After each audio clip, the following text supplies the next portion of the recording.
ভারত পাকিস্তান সীমান্তে চলমান উত্তেজনা প্রেক্ষাপটে পাকিস্তান সুপার লিগ পিএসএল মাঝপথেই ছেড়ে দেশে ফিরেছেন বাংলাদেশ লেগ স্পিনার রিশাদ হোসেন।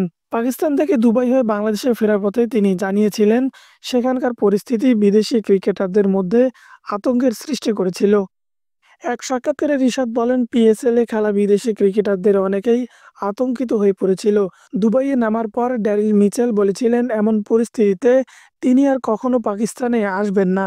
এছাড়াও টম কারান নাকি আতঙ্কে শিশুর মতো কেঁদেছিলেন বলে মন্তব্য করেছেন রিশাদ। তার এই মন্তব্য দেশি বিদেশি গণমাধ্যমে আলোচনার জন্ম দেয়। তবে রিশাদ মনে করেন তার বক্তব্য কিছু ক্ষেত্রে ভুলভাবে উপস্থাপিত হয়েছে এবং তা বিভ্রান্তির জন্ম দিয়েছে। এ নিয়ে সামাজিক যোগাযোগ মাধ্যমে দেয়া এক পোস্টে তিনি লিখেছেন, আমি জানি আমার একটি সাম্প্রতিক মন্তব্য বিভ্রান্তির সৃষ্টি করেছে। দুর্ভাগ্যবশত এটি মিডিয়াতে ভুলভাবে উপস্থাপিত হয়েছে, যার ফলে একটি ভুল ধারণা তৈরি হয়েছে। তিনি আরো বলেন, আমার কারণে সৃষ্ট ভুল বোঝাবুঝির জন্য আমি অনুশোচনা প্রকাশ করছি।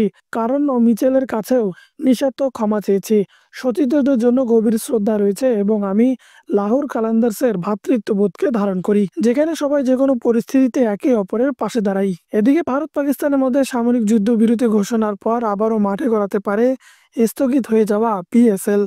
যদি টুর্নামেন্ট সংযুক্ত আরব আমিরাতে অনুষ্ঠিত হয়, তবে পুনরায় লাহোর কালান্দার্সে খেলার আগ্রহ প্রকাশ করেছে রিশাদ। এক ফেসবুক পোস্টে তিনি লেখেন, পাকিস্তান সুপার লিগ আবার শুরু হলে আমি নিজের দলে যোগদানের জন্য মুখিয়ে আছি।